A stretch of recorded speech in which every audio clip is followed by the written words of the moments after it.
Hi, I'm Spencer and I'm here to tell you how I was able to get rid of my cavities. The way that this story actually started, it started with my son. Isaac, would you come here? Okay, Isaac was exposed to fluoride at a young age. Can you show your teeth? Can you show your teeth? He had this tooth completely dissolved, and he had these other two teeth almost completely dissolved, but they've already started to grow back because of his exposure to fluoride.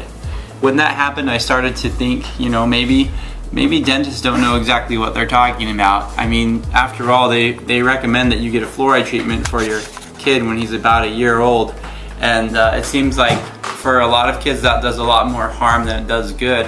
After all, fluoride is a highly toxic substance, and because of that, and because I have realized that as I've gotten older and I've spent more time brushing and flossing my teeth, I've gotten more cavities. A lot of stuff that's wrong with the way that people tell you to take care of your teeth.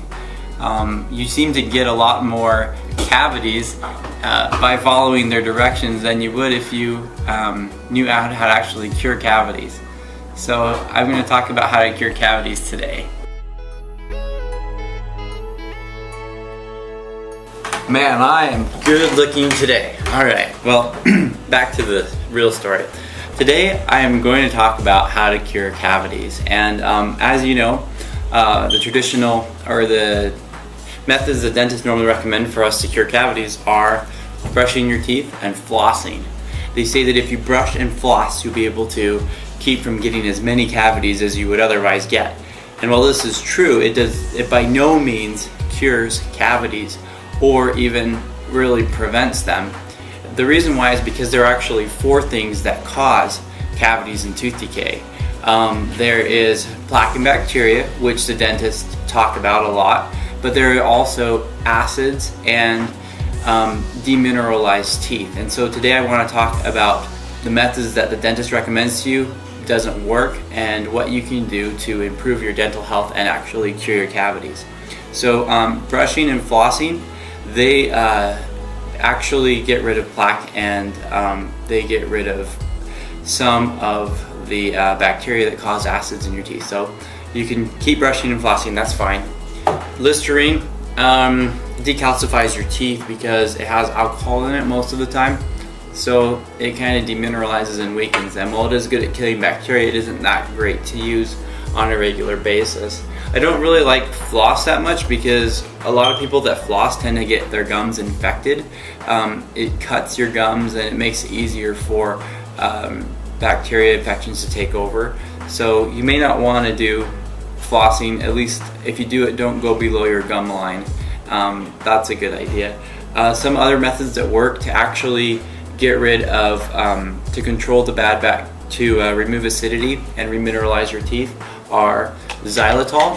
Xylitol is a natural sugar substitute, and it will change the pH in your mouth immediately. So if you eat like dessert or candy and you don't want to have that acid in your mouth for the next half hour, then all you need to do is just put some xylitol gum in your mouth, and instantly the pH in your mouth will go right back to normal, and your teeth will stop demineralizing. And that's what's important, because once your teeth are fully mineralized, they're resistant to cavities, and it doesn't matter how much bad bacteria you have in your mouth, or even the acidity isn't that big of a deal. If your teeth are fully mineralized, they will be strong enough to be able to resist it.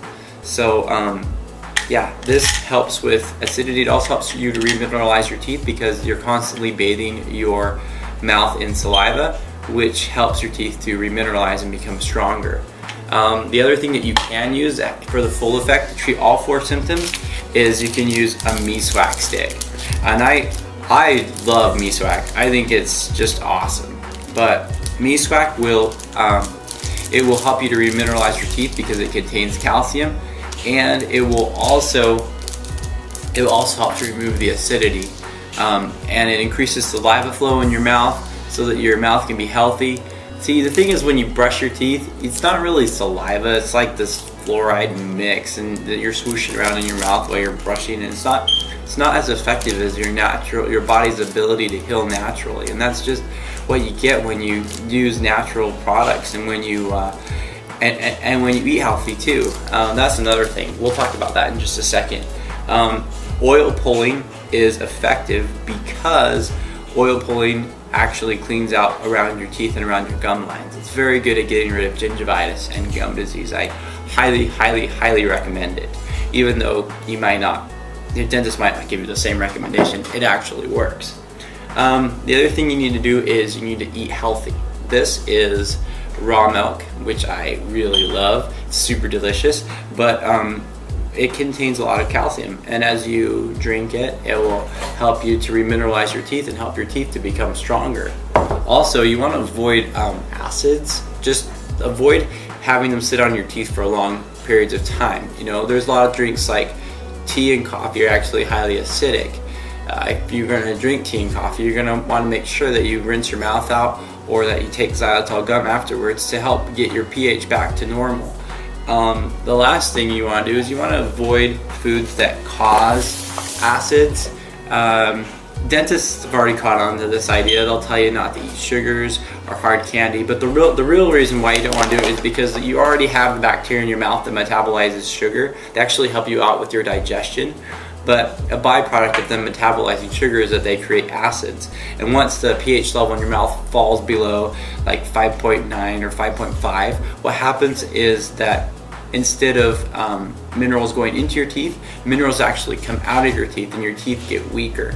And once you have weak teeth, it's very easy for you to get cavities and tooth decay because your teeth just aren't very strong. They aren't resistant to acids at all. And the structure of your tooth can actually crumble and create a cavity. So all these natural methods we've talked about work. The brushing, flossing, Listerine, going to dentist does nothing to make your teeth stronger.